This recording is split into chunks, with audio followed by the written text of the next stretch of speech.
नमस्कार प्यारे विद्यार्थियों, मैं मनदीप सिंह एडवांस क्लासेस के ऑनलाइन प्लेटफॉर्म से आप सभी का हार्दिक स्वागत करता हूं। दोस्तों, आज के सेशन में मैं आपके लिए लेकर आया हूं भारतीय संविधान के महत्वपूर्ण प्रश्नों की एक सीरीज का नया टॉपिक, जिसको हम न्यायपालिका के नाम से जानते हैं। दोस्तों, न्यायपालिका के टॉपिक से एग्जाम्स में जो भी महत्वपूर्ण प्रश्न पूछे जाते हैं, कुछ महत्वपूर्ण प्रश्न दोस्तों आज मैं आपके सामने लेकर उपस्थित हुआ हूं। चलिए दोस्तों, शुरुआत करते हैं अपने आज के सेशन की। देखते हैं आज के सेशन का पहला प्रश्न क्या है। दोस्तों, ये रहा पहला प्रश्न। निम्नलिखित कार्यों में से किसे न्यायालय संपन्न करता है? दोस्तों, कौन कौन से कार्य हैं जो न्यायालय के द्वारा संपन्न किए जाते हैं? संविधान की व्याख्या, संविधान का संरक्षण, व दोनों, या संविधान संशोधन का अधिकार। दोस्तों, इसमें से कौन कौन से वो कार्य हैं जो न्यायपालिका के द्वारा संपादित किए जाते हैं? चलिए दोस्तों, बात करते हैं। बताइए इस प्रश्न का सही आंसर क्या होगा? जल्दी से आंसर कीजिए दोस्तों।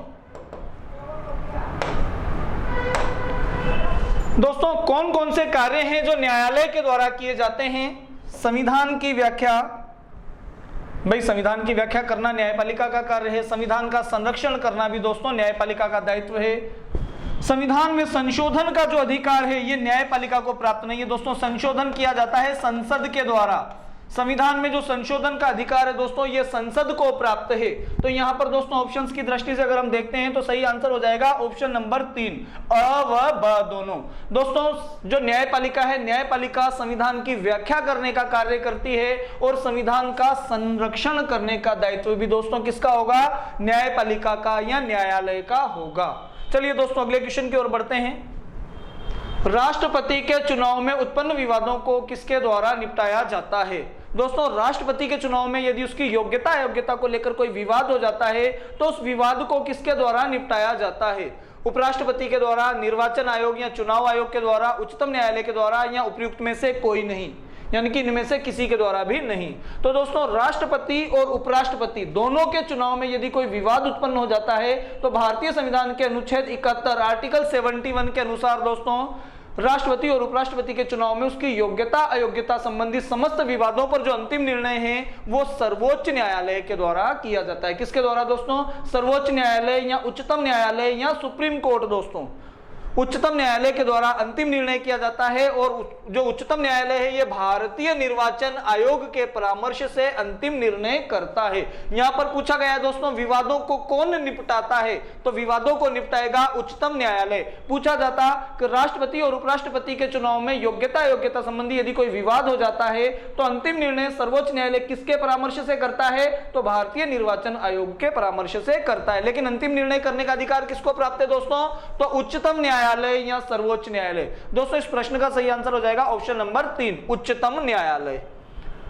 दोस्तों, नेक्स्ट क्वेश्चन। निम्नलिखित में से कौन से अधिकार उच्चतम न्यायालय के अधिकार क्षेत्र में आते हैं? निम्नलिखित में से कौन से अधिकार उच्चतम न्यायालय के अधिकार क्षेत्र में आते हैं? आरंभिक अधिकार, अपीलीय अधिकार, परामर्श देने का अधिकार, या उपयुक्त सभी।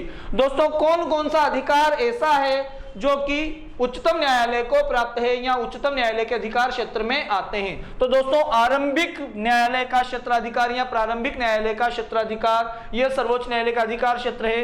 अपीलीय न्यायालय का क्षेत्राधिकार, अपील सुनने का अधिकार भी सर्वोच्च न्यायालय के पास है। और परामर्श देने का अधिकार दोस्तों आर्टिकल 143 अनुच्छेद 143 के अनुसार राष्ट्रपति सार्वजनिक महत्व के किसी महत्वपूर्ण विषय पर सर्वोच्च न्यायालय से परामर्श मांग सकता है। तो सर्वोच्च न्यायालय राष्ट्रपति को परामर्श देने का अधिकार रखता है। तो दोस्तों, परामर्श देने का अधिकार भी सर्वोच्च न्यायालय के पास है। कुछ मुकदमों पर सुनवाई करने का आरंभिक अधिकार भी सर्वोच्च न्यायालय के पास है। और उच्च न्यायालय के द्वारा दिए गए निर्णयों पर अपील सुनने का अधिकार भी सर्वोच्च न्यायालय के पास है। तो दोस्तों, इस प्रश्न का सही आंसर क्या हो जाएगा? ऑप्शन नंबर 4, उपयुक्त सभी अधिकार सर्वोच्च न्यायालय के पास हैं या सर्वोच्च न्यायालय के अधिकार क्षेत्र में आते हैं। दोस्तों, अगला क्वेश्चन।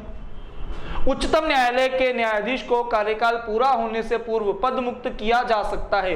दोस्तों, उच्चतम न्यायालय या सुप्रीम कोर्ट के जो न्यायाधीश हैं इनका कार्यकाल पूर्ण होने से पहले भी इन्हें पद मुक्त किया जा सकता है। किसके द्वारा?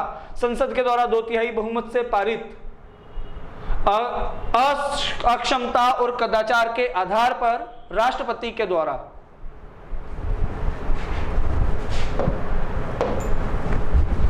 चलिए दोस्तों, नेक्स्ट क्वेश्चन। उच्चतम न्यायालय के न्यायाधीश को कार्यकाल पूरा होने से पूर्व ही पदमुक्त किया जा सकता है संसद के द्वारा 2/3 बहुमत से अक्षमता के आधार पर। यहां पर एक चीज और ऐड करेंगे दोस्तों, महाभियोग। महाभियोग संसद के दोनों सदनों के 2/3 बहुमत से पारित महाभियोग के आधार पर या राष्ट्रपति के द्वारा या मंत्रिमंडल एवं राष्ट्रपति की सम्मति से या अ व ब दोनों। तो दोस्तों संसद के द्वारा महाभियोग का प्रस्ताव पारित किया जाता है। संसद के दोनों सदन लोकसभा और राज्यसभा के द्वारा सर्वोच्च न्यायालय के न्यायाधीशों के विरुद्ध महाभियोग पारित किया जाता है और महाभियोग पारित करने का जो आधार होता है वो अक्षमता और कदाचार। दोस्तों अगर सर्वोच्च न्यायालय के किसी न्यायाधीश के विरुद्ध कदाचार सिद्ध हो जाए या सर्वोच्च न्यायालय का कोई न्यायाधीश अपने कर्तव्यों का निर्वहन करने में सक्षम नहीं है या समर्थ नहीं है तो उसके विरुद्ध संसद के द्वारा महाभियोग का प्रस्ताव लाकर उसे पद से हटाया जा सकता है। और दोस्तों जैसे ही संसद महाभियोग का प्रस्ताव पारित करेगी तो इस पारित महाभियोग के आधार पर राष्ट्रपति उसे पद मुक्त करने के आदेश जारी कर देता है। तो दोस्तों सही आंसर क्या हो जाएगा? 1 और 2 दोनों, अ व ब दोनों। सही आंसर हो जाएगा ऑप्शन नंबर 4, अ व ब दोनों। नेक्स्ट क्वेश्चन दोस्तों, मूल संविधान में न्यायालय में मुख्य न्यायाधीश के अलावा और कितने न्यायाधीशों की व्याख्या की गई है? दोस्तों मूल भारतीय संविधान में सर्वोच्च न्यायालय के मुख्य न्यायाधीश के अतिरिक्त और कितने अन्य न्यायाधीशों की व्यवस्था की गई थी? तो दोस्तों देखते हैं भारतीय संविधान के अनुच्छेद 124 के अंतर्गत क्या कहा गया है। तो दोस्तों अनुच्छेद 124 में कहा गया है कि सर्वोच्च एक न्यायालय में एक मुख्य व 7 अन्य कुल 8 न्यायाधीश होंगे। एक मुख्य और 7 अन्य कुल 8 न्यायाधीशों की व्याख्या का प्रावधान किया गया है दोस्तों। और क्वेश्चन में क्या पूछा गया है? मूल संविधान में न्यायालय में मुख्य न्यायाधीश के अतिरिक्त या मुख्य न्यायाधीश के अलावा और कितने न्यायाधीशों की व्याख्या की गई है। यानी कि जो मुख्य न्यायाधीश है इसके अतिरिक्त सर्वोच्च न्यायालय में और अन्य कितने न्यायाधीश होंगे? तो 7 होंगे। कितने न्यायाधीश होंगे दोस्तों? 7 अन्य न्यायाधीश होंगे। और कुल न्यायाधीश पूछ ले कि मूल भारतीय संविधान के अनुसार सर्वोच्च न्यायालय में कुल कितने न्यायाधीशों की व्याख्या की गई है? तो 8 न्यायाधीश होंगे। मुख्य न्यायाधीश सहित दोस्तों सर्वोच्च न्यायालय में 8 न्यायाधीश होंगे। जबकि अगर हम मुख्य न्यायाधीश के अतिरिक्त बात करें तो एक मुख्य व 7 अन्य। मुख्य न्यायाधीश के अतिरिक्त कितने अन्य दोस्तों? 7 अन्य न्यायाधीश होंगे। तो सही आंसर क्या हो जाएगा? ऑप्शन नंबर 3, 7 न्यायाधीशों की व्याख्या की गई है मुख्य न्यायाधीश के अतिरिक्त। नेक्स्ट क्वेश्चन दोस्तों, सर्वोच्च न्यायालय के मुख्य न्यायाधीश की नियुक्ति राष्ट्रपति करता है तथा सर्वोच्च न्यायालय के अन्य न्यायाधीशों की नियुक्ति किसके द्वारा होती है? दोस्तों सुप्रीम कोर्ट या सर्वोच्च न्यायालय का जो मुख्य न्यायाधीश है इसकी नियुक्ति राष्ट्रपति के द्वारा की जाती है। जबकि सर्वोच्च न्यायालय के अन्य न्यायाधीशों की नियुक्ति कौन करेगा? तो दोस्तों इनकी नियुक्ति भी करेगा तो राष्ट्रपति ही, लेकिन किसकी सलाह से दोस्तों? सर्वोच्च न्यायालय के मुख्य न्यायाधीश की सलाह से। तो सही आंसर क्या हो जाएगा दोस्तों? ऑप्शन नंबर 2, मुख्य न्यायाधीश के परामर्श पर राष्ट्रपति के द्वारा सर्वोच्च न्यायालय के अन्य न्यायाधीशों की नियुक्ति की जाती है। दोस्तों अगर सुप्रीम कोर्ट के अदर जस्टिस की नियुक्ति करनी हो या सर्वोच्च न्यायालय में अन्य न्यायाधीशों की नियुक्ति करनी है तो वो नियुक्ति राष्ट्रपति ही करेगा। जबकि मुख्य न्यायाधीश की नियुक्ति भी राष्ट्रपति के द्वारा ही की जाती है। परंतु अन्य न्यायाधीशों की नियुक्ति के संबंध में सर्वोच्च न्यायालय के मुख्य न्यायाधीश से परामर्श लेना अनिवार्य होता है। चलिए दोस्तों नेक्स्ट क्वेश्चन, सर्वोच्च न्यायालय के किसी न्यायाधीश के विरुद्ध महाभियोग प्रस्ताव पारित हो जाने पर उसे पद मुक्ति का आदेश कौन देता है? दोस्तों सर्वोच्च न्यायालय के किसी न्यायाधीश के विरुद्ध महाभियोग का प्रस्ताव पारित हो जाने पर उसे पद मुक्ति का आदेश कौन देता है? दोस्तों सर्वोच्च न्यायालय के किसी भी न्यायाधीश के विरुद्ध महाभियोग लाने का जो अधिकार है वो संसद को प्राप्त है। और संसद के द्वारा यदि किसी न्यायाधीश के विरुद्ध महाभियोग का प्रस्ताव पारित कर दिया जाता है तो राष्ट्रपति उसे पदमुक्त करने का आदेश जारी कर सकता है। कौन कर सकता है दोस्तों? भारत का राष्ट्रपति उसे पदमुक्त करने का आदेश जारी कर सकते हैं। नेक्स्ट क्वेश्चन दोस्तों, निम्नांकित में से सर्वोच्च न्यायालय के प्रथम मुख्य न्यायाधीश के रूप में कौन प्रतिष्ठित थे? दोस्तों सुप्रीम कोर्ट के प्रथम चीफ जस्टिस कौन थे? सर्वोच्च न्यायालय के प्रथम मुख्य न्यायाधीश कौन थे? हीरालाल जयकिशन दास केनिया, मेहर चंद महाजन, बीके मुखर्जी या इनमें से कोई नहीं? तो दोस्तों बहुत इजी क्वेश्चन है। इस प्रश्न का सही आंसर हो जाएगा हीरालाल जयकिशन दास केनिया, HJ केनिया। दोस्तों सर्वोच्च न्यायालय के प्रथम मुख्य न्यायाधीश कौन थे? तो HJ केनिया सर्वोच्च न्यायालय के प्रथम मुख्य न्यायाधीश थे। नेक्स्ट क्वेश्चन की बात करते हैं दोस्तों, सर्वोच्च न्यायालय के प्रारंभिक क्षेत्राधिकार के अधीन निम्नांकित में से कौन से विवाद आते हैं? दोस्तों सर्वोच्च न्यायालय के प्रारंभिक क्षेत्राधिकार के अधीन निम्नांकित में से कौन से विवाद आते हैं? संविधान द्वारा प्रदत्त मौलिक अधिकारों को लागू करने के संबंध में, या 2 राज्यों के मध्य विवाद, या भारत सरकार तथा 1 या 1 से अधिक राज्यों के मध्य विवाद। बताइए दोस्तों, या फिर उपयुक्त सभी। दोस्तों बताइए इस प्रश्न का सही आंसर क्या होगा? सर्वोच्च न्यायालय के प्रारंभिक क्षेत्राधिकार के अंतर्गत निम्नांकित में से कौन कौन से विवाद आते हैं। दोस्तों, प्रारंभिक या मौलिक जो क्षेत्राधिकार है, इसके अंतर्गत उन मामलों को सम्मिलित किया गया है जिन पर सुनवाई करने का अधिकार सर्वोच्च न्यायालय को प्राप्त है। सुनवाई से तात्पर्य होगा दोस्तों ऐसे मुकदमे जिनकी शुरुआत या जिनका प्रारंभ सीधे सर्वोच्च न्यायालय से हो सकता है। तो दोस्तों, मूल अधिकारों के हनन से संबंधित जो मामले होते हैं या मूल अधिकारों को लागू करने से संबंधित जो मामले हैं, इन पर भी सर्वोच्च न्यायालय में सीधे सुनवाई की जा सकती है। और दोस्तों, दो या अधिक राज्यों के मध्य कोई विवाद हो जाता है तो वो विवाद सर्वोच्च न्यायालय में सॉर्ट आउट किया जाएगा, किसी राज्य के उच्च न्यायालय में वो विवाद नहीं जाएगा। और दोस्तों, भारत सरकार या केंद्र सरकार या उसके अतिरिक्त एक या एक से अधिक राज्यों के मध्य कोई विवाद हो जाता है तो इस प्रकार के मुकदमे का सॉर्ट आउट भी कहां पर होगा दोस्तों? सर्वोच्च न्यायालय में होगा। तो इस प्रश्न का सही आंसर हो जाएगा ऑप्शन नंबर 4, उपर्युक्त सभी। यानी कि मूल अधिकारों के हनन से संबंधित जो मामले हैं, इनकी सुनवाई का प्रारंभ भी सीधे सर्वोच्च न्यायालय से हो सकता है। दो या उससे अधिक राज्यों के मध्य कोई विवाद है तो उस विवाद का सॉर्ट आउट भी या उस विवाद पर सुनवाई भी कहां पर होगी दोस्तों? सर्वोच्च न्यायालय में होगी।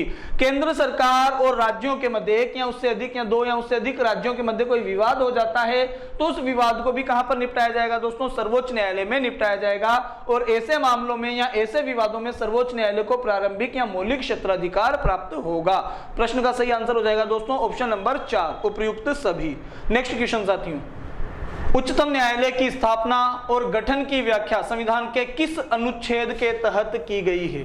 तो दोस्तों, भारतीय संविधान के अनुच्छेद 124 के अनुसार भारत का एक सर्वोच्च न्यायालय होगा। भारत का एक सर्वोच्च न्यायालय होगा और सर्वोच्च न्यायालय के जो भी शक्तियां हैं या इसके गठन की जो व्याख्या की गई है दोस्तों, ये किस अनुच्छेद में की गई है? अनुच्छेद 124 में की गई है। प्रश्न का सही आंसर क्या हो जाएगा दोस्तों? अनुच्छेद 124। बहुत इजी क्वेश्चन है दोस्तों। संविधान के किस अनुच्छेद के तहत राष्ट्रपति उच्चतम न्यायालय से परामर्श ले सकता है? दोस्तों, जब भी राष्ट्रपति को सार्वजनिक महत्व के किसी महत्वपूर्ण विषय पर परामर्श की आवश्यकता होगी या संवैधानिक परामर्श की, या दोस्तों राष्ट्रपति को जब भी किसी भी विषय पर कोई परामर्श चाहिए होगा तो वो परामर्श किससे मांगेगा? सर्वोच्च न्यायालय से वो या उच्चतम न्यायालय से राष्ट्रपति परामर्श मांग सकता है। किससे दोस्तों? उच्चतम न्यायालय से या सर्वोच्च न्यायालय से राष्ट्रपति परामर्श मांग सकता है। और इसका उल्लेख दोस्तों भारतीय संविधान के अनुच्छेद 143 में किया गया है, जो कि सर्वोच्च न्यायालय के परामर्शदात्री क्षेत्राधिकार के अंतर्गत आता है। यानी कि सर्वोच्च न्यायालय को परामर्श देने का अधिकार, अनुच्छेद 143। ओके दोस्तों, बढ़ते हैं अगले क्वेश्चन की ओर। साधारणतया सर्वोच्च न्यायालय का प्रत्येक न्यायाधीश अपने पद पर आसीन रहता है। दोस्तों, सर्वोच्च न्यायालय का जो न्यायाधीश है वो कब तक अपने पद पर रहेगा? 60 वर्ष की आयु प्राप्त करने तक, 62 वर्ष की आयु प्राप्त करने तक, या 65 वर्ष की आयु प्राप्त करने तक, या अनिश्चित समय तक, या इसके लिए कोई समय निश्चित नहीं है। बताइए दोस्तों, इस प्रश्न का सही आंसर क्या होगा? तो सर्वोच्च न्यायालय के जो न्यायाधीशों का कार्यकाल होता है दोस्तों, वो होता है 65 वर्ष की आयु पूर्ण करने तक। तो सर्वोच्च न्यायालय का प्रत्येक न्यायाधीश 65 वर्ष की आयु प्राप्त करने तक अपने पद पर आसीन रहता है। बढ़ते हैं अगले प्रश्न की ओर।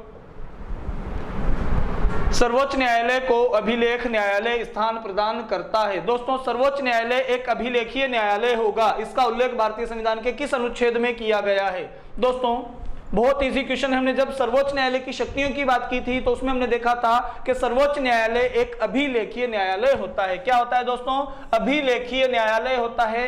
क्या तात्पर्य अभिलेखीय न्यायालय से? तो सर्वोच्च न्यायालय के द्वारा जो भी निर्णय लिए जाते हैं उसे अभिलेख या रिकॉर्ड के रूप में सुरक्षित रखा जाता है तथा उसे न्यायिक कानून का दर्जा प्रदान किया जाता है। पढ़ा था दोस्तों हमने क्लास में। तो सर्वोच्च न्यायालय एक अभिलेखीय न्यायालय है और सर्वोच्च न्यायालय एक अभिलेखीय न्यायालय होगा। इसका वर्णन भारतीय संविधान के अनुच्छेद 129 में किया गया है। प्रश्न का सही आंसर हो जाएगा दोस्तों ऑप्शन नंबर 3, अनुच्छेद 129, आर्टिकल 129। नेक्स्ट दोस्तों, भारत में न्यायिक पुनरावलोकन की शक्ति किसमें निहित है?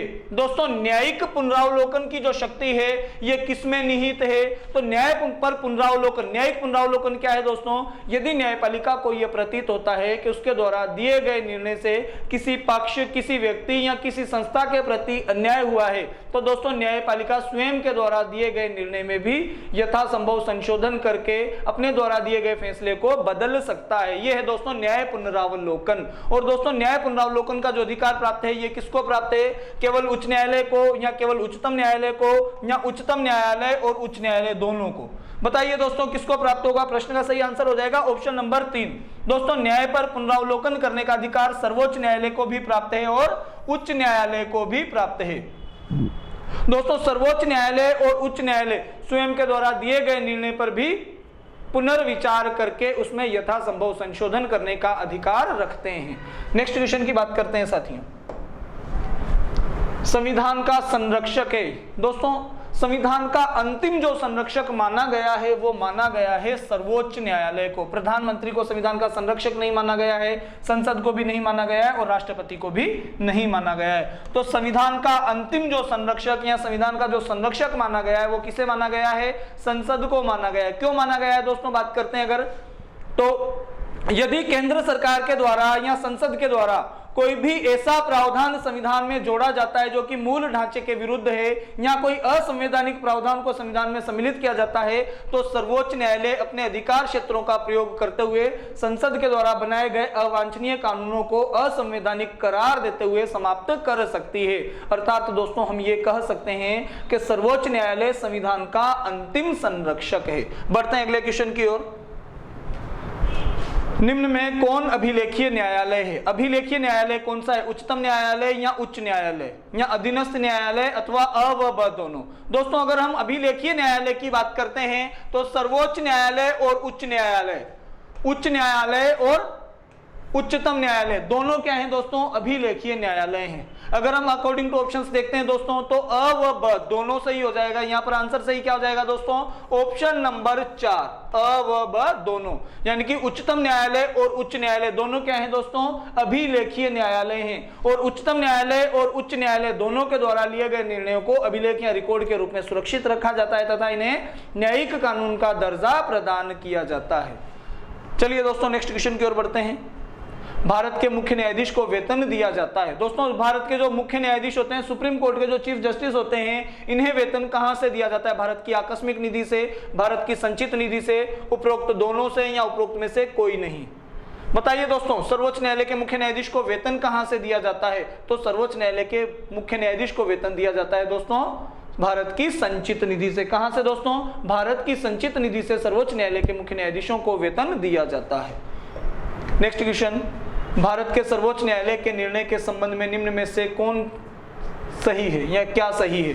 दोस्तों भारत के सर्वोच्च न्यायालय के निर्णय के संबंध में निम्नलिखित में से क्या सही है? सर्वोच्च न्यायालय को अपने निर्णय को परिवर्तित करने का अधिकार प्राप्त है, सर्वोच्च न्यायालय को अपने निर्णय परिवर्तित करने का अधिकार नहीं है, या केवल भारत के मुख्य न्यायाधीश को अपने निर्णय में परिवर्तन करने का अधिकार है, या केवल विधि मंत्रालय से को निर्णय परिवर्तित करने का अधिकार है। तो दोस्तों विधि मंत्रालय भी निर्णय को परिवर्तित नहीं कर सकता और भारत के मुख्य न्यायाधीश भी निर्णय को परिवर्तित करने का अधिकार नहीं रखते। और यह तथ्य भी गलत होगा कि सर्वोच्च न्यायालय को अपने निर्णय में परिवर्तन करने का अधिकार नहीं है। दोस्तों सर्वोच्च न्यायालय स्वयं के द्वारा दिए गए निर्णय को परिवर्तित कर सकता है। दोस्तों सर्वोच्च न्यायालय को न्यायिक पुनरावलोकन का क्षेत्राधिकार प्राप्त है और सर्वोच्च न्यायालय स्वयं के द्वारा दिए गए न्याय पर पुनर्विचार करते हुए अपने ही द्वारा दिए निर्णय में परिवर्तन करने का अधिकार रखता है। तो दोस्तों सही आंसर क्या हो जाएगा? ऑप्शन नंबर 1 इस क्वेश्चन का सही आंसर हो जाएगा।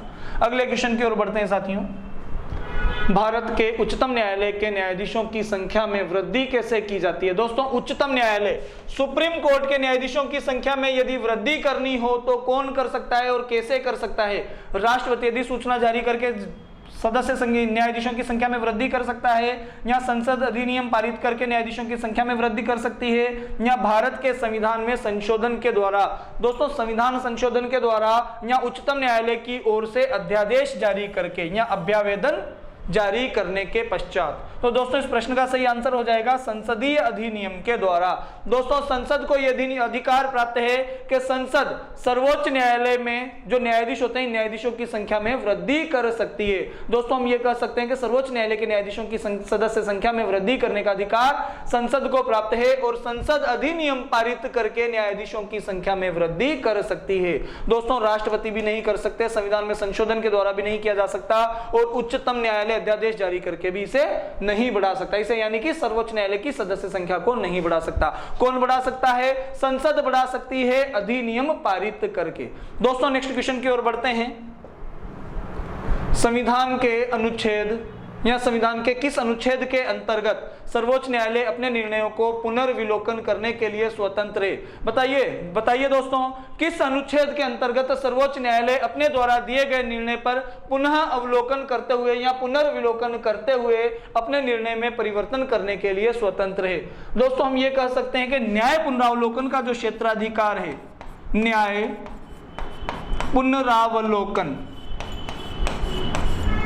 पुनरावलोकन का जो क्षेत्राधिकार है, इसका वर्णन भारतीय संविधान के किस अनुच्छेद में किया गया है? तो दोस्तों अनुच्छेद 137 के तहत सर्वोच्च न्यायालय अपने द्वारा दिए गए निर्णय में परिवर्तन करने का अधिकार रखती है। आर्टिकल 137। दोस्तों इस प्रश्न का सही आंसर हो जाएगा ऑप्शन नंबर 1। बढ़ते हैं अगले प्रश्न पर। बंदी प्रत्याक्षीकरण, परमादेश, प्रतिषेध, अधिकार प्रच्छा और उत्प्रेक्षण प्रकार के लेख या रिट जारी करने का अधिकार प्राप्त है। किसको प्राप्त है? जिला और सत्र न्यायालय को, केवल हाई कोर्ट को, केवल सुप्रीम कोर्ट को, या हाई कोर्ट एवं सुप्रीम कोर्ट दोनों को? तो दोस्तों ये अधिकार जो है, रिट जारी करने का अधिकार है, ये सर्वोच्च न्यायालय और उच्च न्यायालय दोनों को प्राप्त है। दोस्तों यदि किसी नागरिक के मूल अधिकारों का हनन होता है तो न्यायपालिका यानी कि सर्वोच्च न्यायालय, सुप्रीम कोर्ट और हाई कोर्ट जो है, ये व्यक्ति के मूल अधिकारों की रक्षा करने के लिए, जिस व्यक्ति के मूल अधिकारों का हनन हुआ है उस व्यक्ति के मूल अधिकारों की रक्षा करने हेतु 5 प्रकार के लेख जारी कर सकते हैं। कौन कौन से 5 प्रकार दोस्तों? बंदी प्रत्याक्षीकरण, परमादेश, प्रतिषेध, अधिकार प्रच्छा और उत्प्रेक्षण। ये 5 प्रकार के लेख दोस्तों न्यायपालिका के द्वारा जारी किए जा सकते हैं। और न्यायपालिका में भी किस किस के द्वारा दोस्तों? हाई कोर्ट और सुप्रीम कोर्ट के द्वारा। हाई कोर्ट और सुप्रीम कोर्ट के द्वारा। प्रश्न का सही आंसर हो जाएगा दोस्तों ऑप्शन नंबर 4। बढ़ते हैं नेक्स्ट क्वेश्चन पर। भारत के उच्चतम न्यायालय में न्यायाधीशों की संख्या में वृद्धि करने की शक्ति किसको प्राप्त है? तो दोस्तों ये अधिकार भारत के राष्ट्रपति को प्राप्त है, संसद को प्राप्त है, या भारत के मुख्य न्यायाधीश को प्राप्त है, या विधि आयोग को प्राप्त है? बताइए दोस्तों इस प्रश्न का सही आंसर क्या होगा? हाल ही में हम चर्चा करके आए हैं दोस्तों, बताइए इस प्रश्न का सही आंसर क्या होगा? जल्दी से कमेंट कीजिए और बताइए इस प्रश्न का सही आंसर क्या होगा? भारत के उच्चतम न्यायालय में न्यायाधीशों की संख्या में वृद्धि करने का अधिकार किसको प्राप्त है, या अधिकार की शक्ति किसमें निहित है? तो दोस्तों ये अधिकार प्राप्त है संसद को, और संसद अधिनियम पारित करके सर्वोच्च न्यायालय के न्यायाधीशों की संख्या में वृद्धि कर सकती है। बढ़ते हैं दोस्तों अगले प्रश्न पर। न्यायालय के प्रारंभिक क्षेत्राधिकार से तात्पर्य है? दोस्तों जो न्यायपालिका है, न्यायपालिका को प्रारंभिक या मौलिक जो क्षेत्राधिकार प्राप्त है, प्रारंभिक या मौलिक क्षेत्राधिकार से तात्पर्य क्या होगा?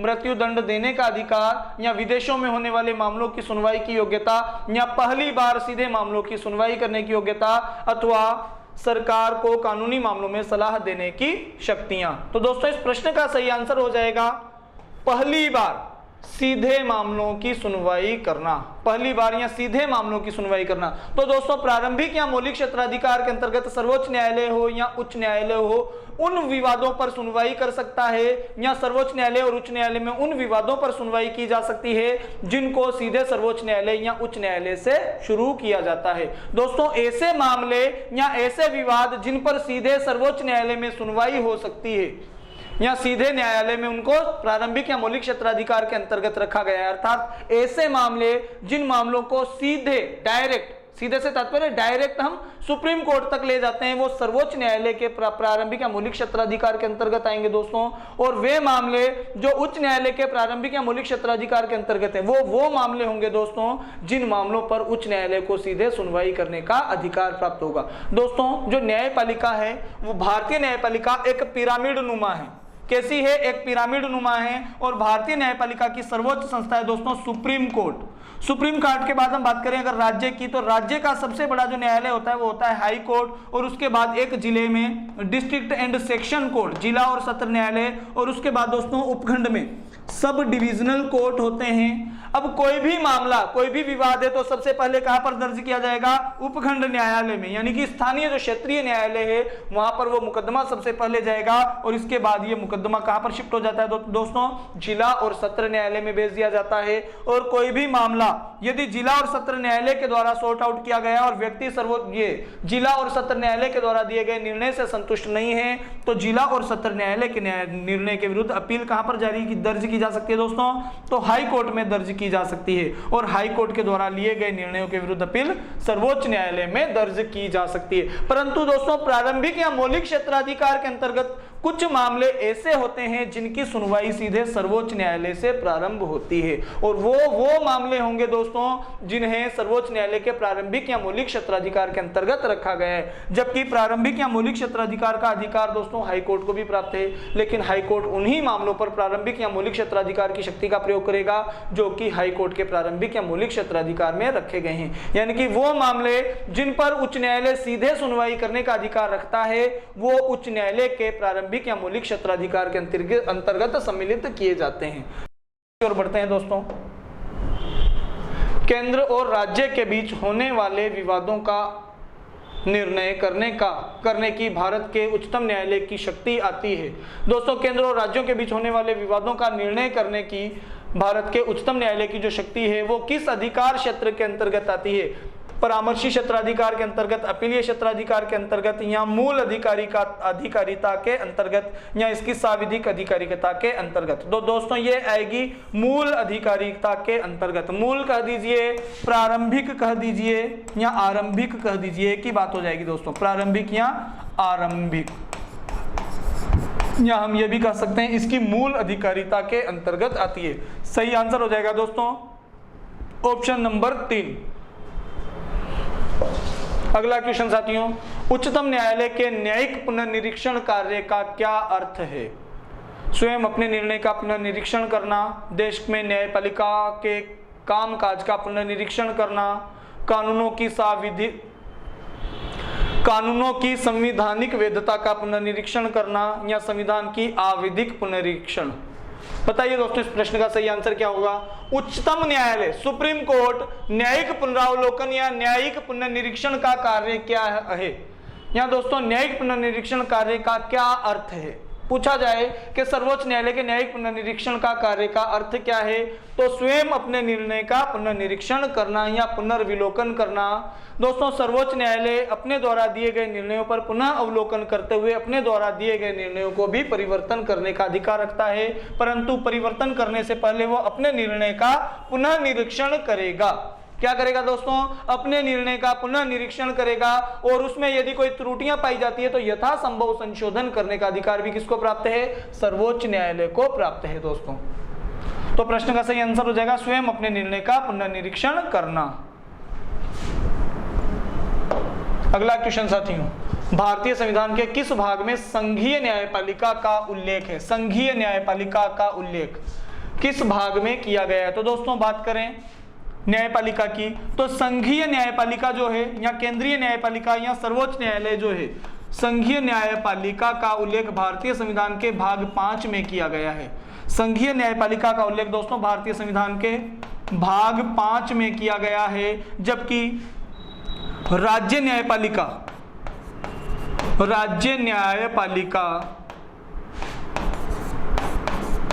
या इसके अंतर्गत जो भी अधीनस्थ न्यायालय आते हैं दोस्तों, इनका उल्लेख भारतीय संविधान के भाग 6 में देखने को मिलता है। कहां पर देखने को मिलता है? भाग 6 में। यहां पर पूछा गया है कि संघीय न्यायपालिका का उल्लेख भारतीय संविधान के किस भाग में किया गया है? तो दोस्तों भारतीय संविधान के भाग 5 में। कौन से भाग में? भाग 5 में संघीय न्यायपालिका की स्थापना के प्रावधान देखने को मिलते हैं या इसका उल्लेख देखने को मिलता है। बढ़ते हैं अगले प्रश्न पर।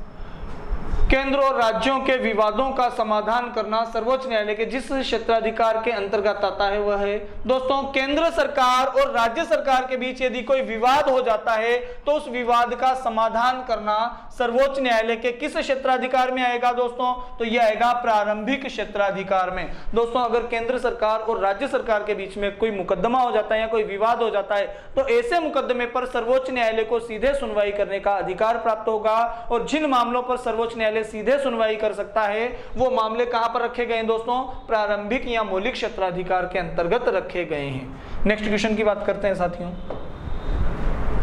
सर्वोच्च न्यायालय के अन्य न्यायाधीशों को प्रति माह कितना वेतन मिलता है? दोस्तों सर्वोच्च न्यायालय के जो अन्य न्यायाधीश हैं इन्हें प्रति माह वेतन कितना मिलता है? तो दोस्तों एक बार हम बात करते हैं, देखते हैं कि न्यायाधीशों को वेतन किस प्रकार से मिलता है। दोस्तों सुप्रीम कोर्ट के चीफ जस्टिस, सुप्रीम कोर्ट के मुख्य न्यायाधीश, इन्हें वेतन मिलता है 2,80,000 रुपए। कितना दोस्तों? 2,80,000 रुपए वेतन होता है सर्वोच्च न्यायालय के मुख्य न्यायाधीश का। लेकिन यहां पर क्या पूछा गया है? अन्य न्यायाधीशों का वेतन। तो दोस्तों सुप्रीम कोर्ट के जो अन्य न्यायाधीश होते हैं, सुप्रीम कोर्ट के अदर जस्टिस जो होते हैं, इन्हें वेतन मिलता है 2,50,000 रुपए। कितना? 2,50,000 रुपए। और इसके बाद दोस्तों अगर हम बात करें हाई कोर्ट की, उच्च न्यायालय की, तो हाई कोर्ट के जो मुख्य न्यायाधीश होंगे, एक सेकंड दोस्तों, हाई कोर्ट के जो मुख्य न्यायाधीश होंगे, चीफ जस्टिस होंगे, इन्हें भी वेतन मिलता है सुप्रीम कोर्ट के अन्य न्यायाधीशों के समान, यानी कि 2,50,000 रुपए। कितना दोस्तों? 2,50,000 रुपए। और अगर बात करें हम राज्य के उच्च न्यायालय के अन्य न्यायाधीशों की, अदर जस्टिस की दोस्तों, तो उच्च न्यायालय के अन्य न्यायाधीशों को वेतन मिलता है 2,25,000 रुपए। कितना दोस्तों? 2,25,000 रुपए इन्हें वेतन मिलता है।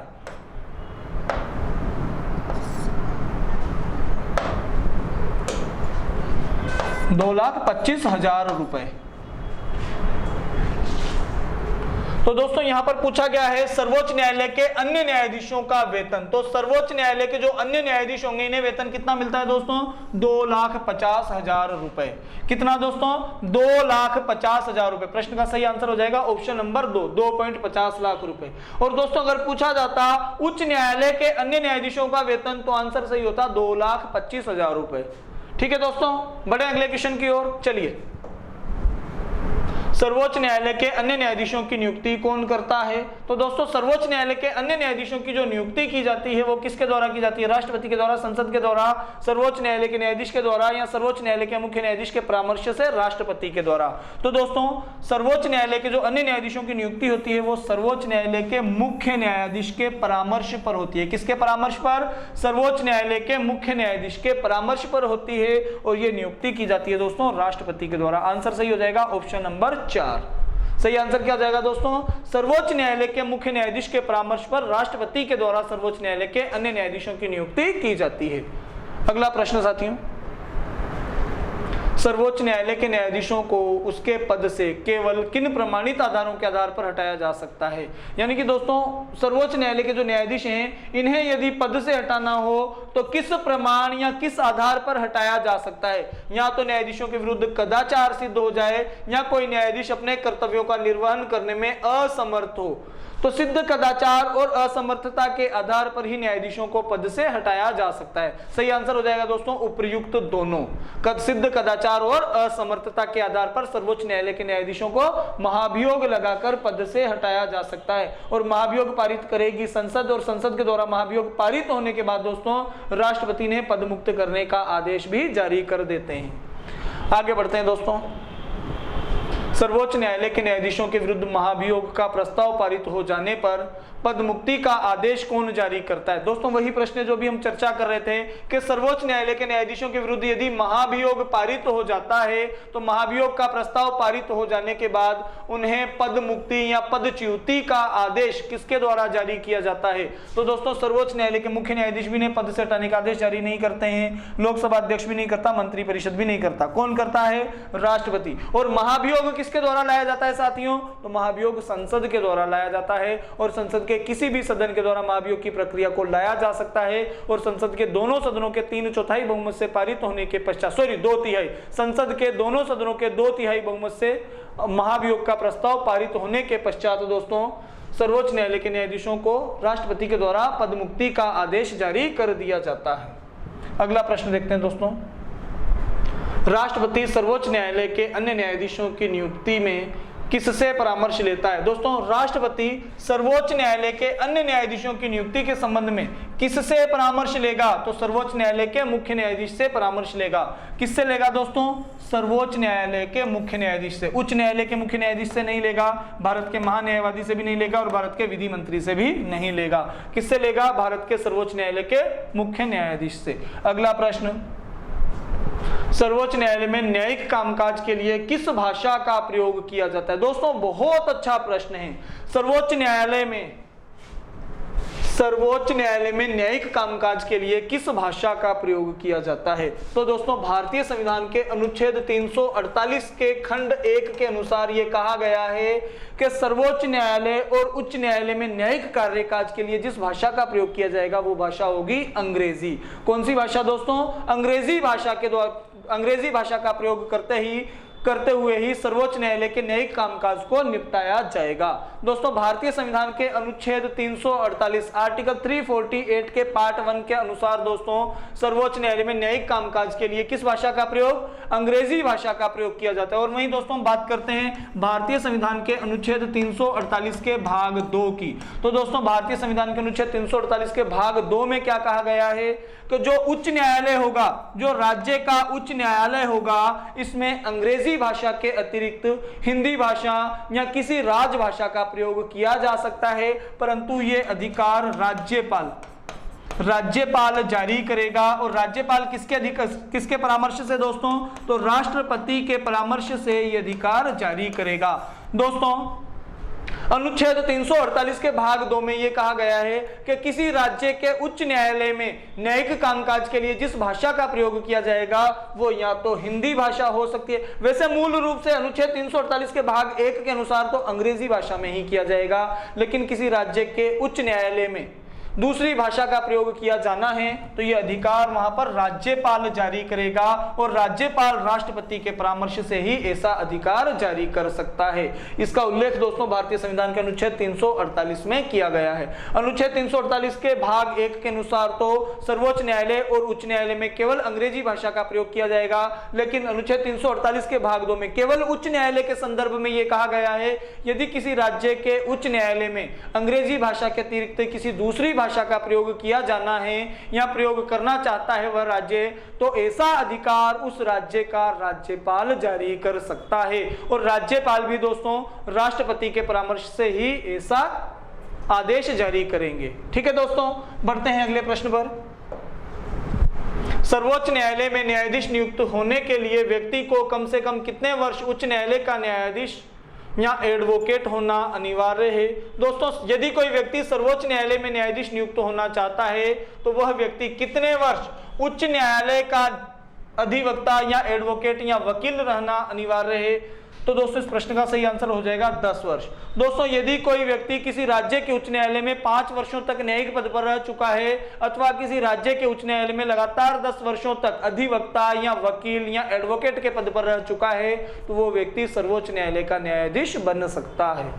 आगे बात करते हैं दोस्तों,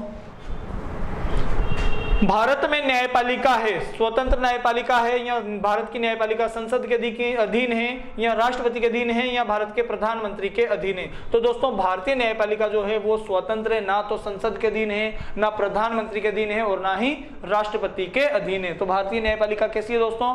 स्वतंत्र न्यायपालिका है। प्रश्न का सही आंसर क्या हो जाएगा? Option number 1। नेक्स्ट क्वेश्चन दोस्तों, राष्ट्रपति कानूनी मामलों में किससे परामर्श ले सकता है? दोस्तों हमने भी बात की थी भारतीय संविधान के अनुच्छेद 143 के अनुसार राष्ट्रपति को जब भी संवैधानिक मामलों में परामर्श की आवश्यकता होगी तो वो अनुच्छेद 143 का आर्टिकल 143 का प्रयोग करते हुए सर्वोच्च न्यायालय से परामर्श मांग सकता है। किससे परामर्श मांगेगा दोस्तों? तो सर्वोच्च न्यायालय से परामर्श ले सकता है। नेक्स्ट क्वेश्चन, जब राष्ट्रपति और उपराष्ट्रपति दोनों के पद खाली हों तो तब उनके कर्तव्यों का निर्वहन किसके द्वारा किया जाता है या फिर उनके काम कौन करेगा?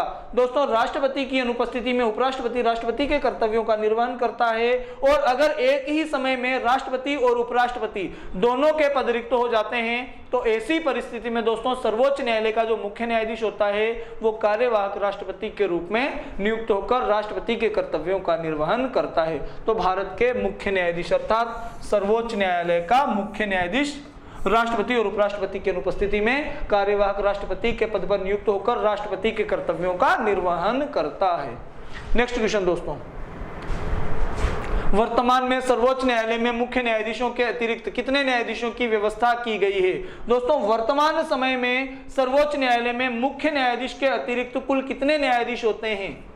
7, 33, 26 या 31? बताइए दोस्तों कितने होंगे? तो दोस्तों हम देखते हैं वर्तमान समय में सर्वोच्च न्यायालय में न्यायाधीशों की जो संख्या है वो है 34 न्यायाधीश होंगे। वर्तमान समय में सर्वोच्च न्यायालय में न्यायाधीशों की संख्या 34 निर्धारित की गई है, जिसमें एक मुख्य और 33 अन्य न्यायाधीश होते हैं। और पूछा क्या गया है दोस्तों, वर्तमान में सर्वोच्च न्यायालय में मुख्य न्यायाधीश के अतिरिक्त कितने न्यायाधीशों की व्यवस्था की गई है? तो वर्तमान में कितने न्यायाधीश दोस्तों? 33 न्यायाधीश। सही आंसर क्या हो जाएगा? Option number 2, 33। वर्तमान समय में सर्वोच्च न्यायालय में कितने न्यायाधीशों की व्यवस्था है दोस्तों? तो मुख्य न्यायाधीश सहित तो 34 और मुख्य न्यायाधीश के अतिरिक्त 33 न्यायाधीशों की नियुक्ति के प्रावधान लागू किए गए हैं। उच्चतम न्यायालय को परामर्शदात्री बनाया गया है, यानी कि दोस्तों सर्वोच्च न्यायालय जो है इसको परामर्श देने का जो अधिकार है वो किस अनुच्छेद में दिया गया है? यानी कि परामर्शदात्री, परामर्श देने वाला जो बनाया गया है ये किस अनुच्छेद के तहत बनाया गया है? तो दोस्तों अभी हमने बात की थी भारतीय संविधान के अनुच्छेद 143 के अंतर्गत सर्वोच्च न्यायालय राष्ट्रपति को कानूनी मामलों में सलाह दे सकता है। तो परामर्शदात्री जो बनाया गया है वो बनाया गया है दोस्तों अनुच्छेद 143 में। सही आंसर हो जाएगा ऑप्शन नंबर 3, अनुच्छेद 143। नेक्स्ट क्वेश्चन दोस्तों, सर्वोच्च न्यायालय के वर्तमान मुख्य न्यायाधीश कौन हैं? दोस्तों भारत के सर्वोच्च न्यायालय के जो वर्तमान मुख्य न्यायाधीश हैं वो कौन है? एन.वी. रमन है, एच.जे. केनिया है, एस.ए. सीकरी हैं या वाई.वी. चंद्रचूड़ हैं? तो दोस्तों वर्तमान मुख्य न्यायाधीश कौन हो जाएंगे? एन.वी. रमन। कौन है दोस्तों वर्तमान में सर्वोच्च न्यायालय के मुख्य न्यायाधीश? एन.वी. रमन है दोस्तों। कौन है? एन.वी. रमन। अगले क्वेश्चन की बात करते हैं दोस्तों, निम्नलिखित में से भारत के किस मुख्य न्यायाधीश ने राष्ट्रपति के रूप में कार्य किया या राष्ट्रपति के रूप में काम किया?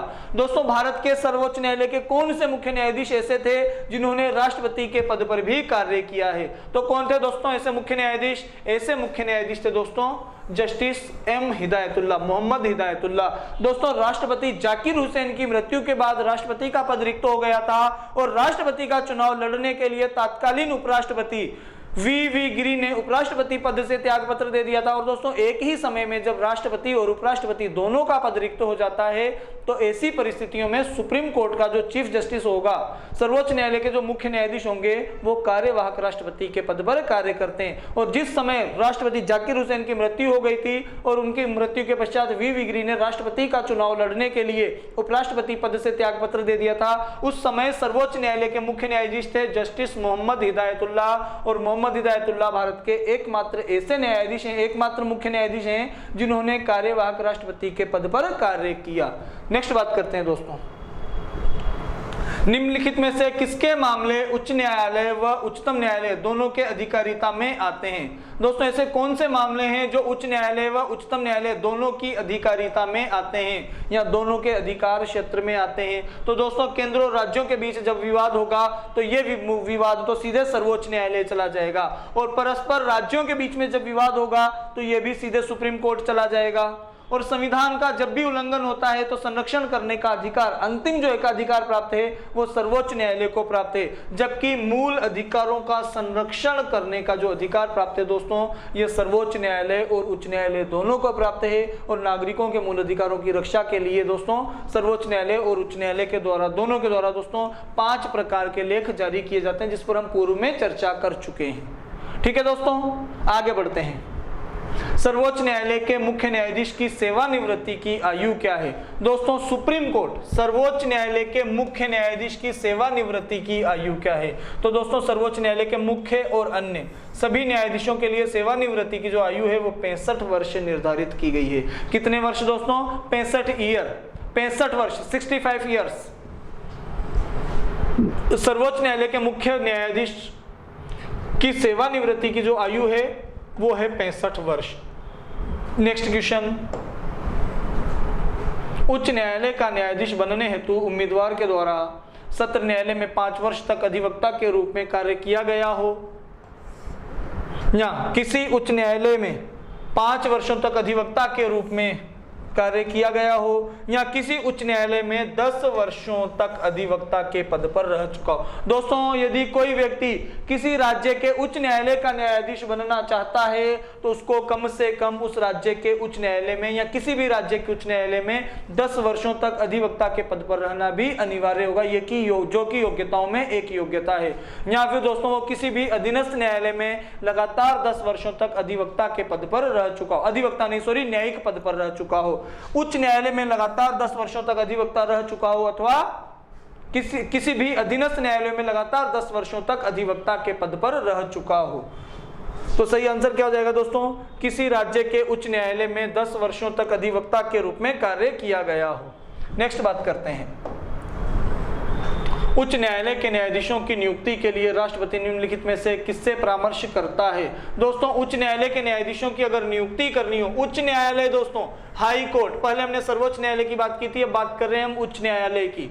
तो उच्च न्यायालय के न्यायाधीशों की नियुक्ति के संदर्भ में राष्ट्रपति निम्नलिखित में से किससे परामर्श लेता है?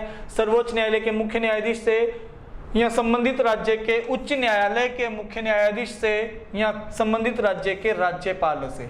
बताइए दोस्तों इस प्रश्न का सही आंसर क्या होगा? यदि दोस्तों किसी राज्य के उच्च न्यायालय के न्यायाधीश की नियुक्ति करनी हो तो राष्ट्रपति किसकी सलाह से नियुक्ति करेगा दोस्तों? तो सर्वोच्च न्यायालय के मुख्य न्यायाधीश की सलाह से, या संबंधित राज्य के उच्च न्यायालय के मुख्य न्यायाधीश की सलाह से, या संबंधित राज्य के राज्यपाल की सलाह से, या ये सभी। तो दोस्तों इस प्रश्न का सही आंसर हो जाएगा ये सभी। क्या आंसर सही हो जाएगा दोस्तों? ये सभी। दोस्तों अगर किसी राज्य के न्यायाधीश की नियुक्ति करनी है तो राष्ट्रपति सर्वोच्च न्यायालय के न्यायाधीश से भी परामर्श ले लेंगे, और उस राज्य के मुख्य न्यायाधीश से भी परामर्श लेंगे, और संबंधित राज्य के राज्यपाल से भी परामर्श लिया जाता है। दोस्तों नियुक्ति राष्ट्रपति के द्वारा की जाती है। किसी राज्य के उच्च न्यायालय के जो न्यायाधीश की नियुक्ति है वो राष्ट्रपति के द्वारा ही की जाती है, परंतु राज्य के उच्च न्यायालय के न्यायाधीशों की नियुक्ति के संबंध में राज्यपाल राष्ट्रपति को परामर्श देते हैं। तो सही आंसर क्या हो जाएगा दोस्तों? ये सभी। नेक्स्ट क्वेश्चन, बंदी प्रत्याशीकरण हेबियस कॉर्पस याचिका के अतिरिक्त निम्नलिखित में से किस याचिका को उच्च न्यायालय के द्वारा जारी किया जा सकता है या उच्च न्यायालय जारी कर सकता है? दोस्तों बंदी प्रत्याशीकरण नामक याचिका उच्च न्यायालय के द्वारा जारी की जा सकती है, परंतु इस याचिका के अंतर्गत ऐसी कौन सी याचिका है जो उच्च न्यायालय जारी कर सकता है? तो दोस्तों उत्प्रेक्षण भी उच्च न्यायालय के द्वारा जारी की जा सकती है, परमादेश भी उच्च न्यायालय के द्वारा जारी की जा सकती है, और अधिकार प्रच्छा। दोस्तों सेरियोटोरी, मेंडेमस और को वारंटो, ये तीनों जो याचिकाएं हैं, ये तीनों याचिकाएं भी उच्च न्यायालय जारी कर सकते हैं। बंदी प्रत्याशीकरण तो करेगा ही, इसके अतिरिक्त दोस्तों उत्प्रेक्षण, परमादेश और अधिकार प्रच्छा, ये तीनों भी उच्च न्यायालय के द्वारा जारी किए जा सकते हैं। प्रश्न का सही आंसर हो जाएगा दोस्तों उपयुक्त सभी। क्या हो जाएगा दोस्तों सही आंसर? उपयुक्त सभी। यानी कि उच्च न्यायालय बंदी प्रत्याशीकरण याचिका के साथ साथ उत्प्रेक्षण, परमादेश और अधिकार प्रच्छा याचिकाओं को भी जारी कर सकता है। नेक्स्ट क्वेश्चन, दो या अधिक राज्यों या संघीय प्रदेशों के लिए एक सामान्य उच्च न्यायालय की स्थापना की जा सकती है। दोस्तों एक या उससे अधिक, दो या उससे अधिक राज्यों या केंद्र शासित प्रदेशों के लिए संयुक्त उच्च न्यायालय की स्थापना का प्रावधान किसके द्वारा किया जा सकता है? राष्ट्रपति के द्वारा, संसद के द्वारा कानून बनाकर, या राज्यों के राज्यपाल के द्वारा, या भारत के मुख्य न्यायाधीश के द्वारा। तो दोस्तों संसद विधि के आधार पर या संसद कानून बनाकर दो या उससे अधिक राज्यों या केंद्र शासित प्रदेशों के लिए संयुक्त उच्च न्यायालय की स्थापना का प्रावधान भी कर सकती है। नेक्स्ट क्वेश्चन साथियों,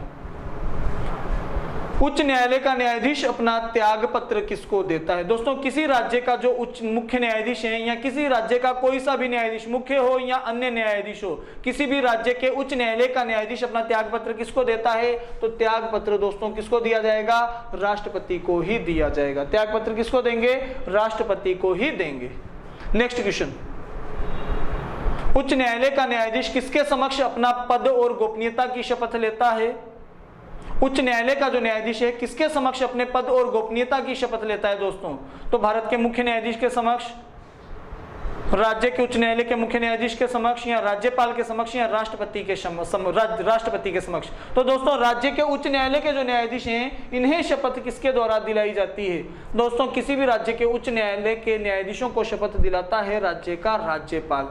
कौन दिलाता है शपथ? राज्य का राज्यपाल शपथ दिलाता है।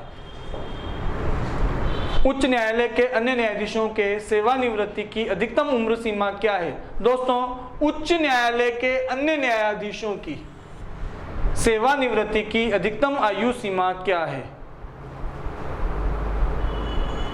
तो दोस्तों उच्च न्यायालय के जो अन्य न्यायाधीश होते हैं इन न्यायाधीशों की जो सेवानिवृत्ति की आयु है दोस्तों ये हो जाएगी 62 वर्ष की आयु। कितने वर्ष की आयु दोस्तों? 62 वर्ष की आयु। अन्य न्यायाधीशों की तो 62 वर्ष 62 ईयर। जबकि मुख्य न्यायाधीश की अगर हम बात करें दोस्तों, किसी राज्य के मुख्य न्यायाधीश की सेवानिवृत्ति की आयु जो है वो हो जाएगी दोस्तों 65 वर्ष। कितने वर्ष? 65 वर्ष। किसी भी राज्य के उच्च न्यायालय का जो मुख्य न्यायाधीश है वो 65 वर्ष की आयु में सेवानिवृत्त होता है, जबकि अन्य न्यायाधीशों की सेवानिवृत्ति की जो आयु है वो 62 वर्ष निर्धारित की गई है। कितने वर्ष निर्धारित की गई है दोस्तों? 62 वर्ष निर्धारित की गई है। दोस्तों आज के सेशन के ये थे सभी महत्वपूर्ण प्रश्न जिन पर आज हमने चर्चा की है। दोस्तों आज का ये वीडियो अगर आपको पसंद आया तो वीडियो को लाइक करें, शेयर करें, कमेंट करें और दोस्तों अपनी प्रतिक्रिया को जरूर व्यक्त करें। यहाँ पर दोस्तों आपके द्वारा जो कमेंट्स किए जाते हैं उन्हें हमारे द्वारा पढ़ा जाता है और आपके इन कमेंट्स से दोस्तों हमारा उत्साहवर्धन होता है और इसी तरह आप हमारा उत्साहवर्धन करते रहें और दोस्तों इसी प्रकार हम आपके लिए नए नए वीडियोस लेकर आते रहेंगे। दोस्तों आज के सेशन को देखने के लिए और अपना जो टेस्ट पेपर है उसको ज्वाइन करने के लिए दोस्तों आपको बेस्ट ऑफ लक और दोस्तों थैंक यू। इसी प्रकार से अपना सहयोग हमारे साथ बनाए रखिएगा। धन्यवाद साथियों।